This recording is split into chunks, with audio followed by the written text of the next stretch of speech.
মুর্শিদাবাদ জেলা জুড়ে এখনও বন্ধ ইন্টারনেট পরিষেবা। রিপোর্ট অনুযায়ী এই নেট পরিষেবা বন্ধ থাকবে আগামী বৃহস্পতিবার পর্যন্ত। এর জেরে নানা ক্ষেত্রে সমস্যার সম্মুখীন হতে যাচ্ছে সাধারণ মানুষকে। ব্যবসায়িক ক্ষেত্রে লেনদেন করা যাচ্ছে না। পড়ুয়ারা নেট ব্যবহার না করতে পারায় পড়াশোনাতে সমস্যা হচ্ছে বলে জানা গিয়েছে। এদিকে কলেজের কাউন্সিলিংয়ের জন্য পড়ুয়াদের অন্য জেলায় যেতে হচ্ছে মুর্শিদাবাদের নেট না থাকায়। নেট পরিষেবা বন্ধ থাকায় স্বাস্থ্যসাথী কার্ড ব্যবহার করে অস্ত্রোপচার করা যাচ্ছে না মুর্শিদাবাদ জেলায়। এদিকে ব্লাড ব্যাংক থেকেও রক্ত পাচ্ছে না রোগীরা।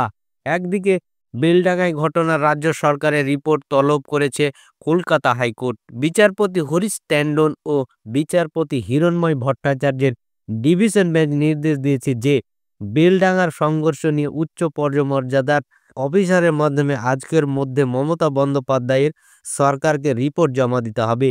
বেলডাঙ্গা সহ মুর্শিদাবাদের মানুষের সুরক্ষা নিশ্চিত করতে কি কি পদক্ষেপ করা হচ্ছে সেটাও জানানোর নির্দেশ দিয়েছে হাইকোর্টের বিচারপতি ট্যান্ডন ও বিচারপতি ভট্টাচার্যের ডিভিশন বেঞ্চ। সেই সঙ্গে সংঘর্ষের ঘটনা রুখতে কি কি ব্যবস্থা নিয়েছে রাজ্য সরকার এবং কাদের কাদের পাকড়াও করা হয়েছে সেটাও রিপোর্টে উল্লেখ করতে হবে। উল্লেখ্য, বেলডাঙ্গায় কেন্দ্রীয় বাহিনী মোতায়েনের আর্জি জানিয়ে মামলা হয়েছিল। আজকের রিপোর্ট দেখে তারপর উচ্চ আদালত এই নিয়ে চূড়ান্ত সিদ্ধান্ত নেবে। মুর্শিদাবাদের বেলডাঙ্গায় 16ই নভেম্বর রাত থেকেই উত্তপ্ত মুর্শিদাবাদের বেলডাঙ্গা। এর জেরে গোটা মুর্শিদাবাদ জেলার ইন্টারনেট পরিষেবা বন্ধ রাখার নির্দেশ জারি করা হয়েছিল। এই হিংসার ঘটনায় পুলিশ এখনো পর্যন্ত 17 জনকে গ্রেপ্তার করা হয়েছে বলে জানা গিয়েছে। পুলিশের তরফে দাবি করা হয়েছে যে রবিবার থেকে বেলডাঙ্গার পরিস্থিতি নিয়ন্ত্রণে আছে।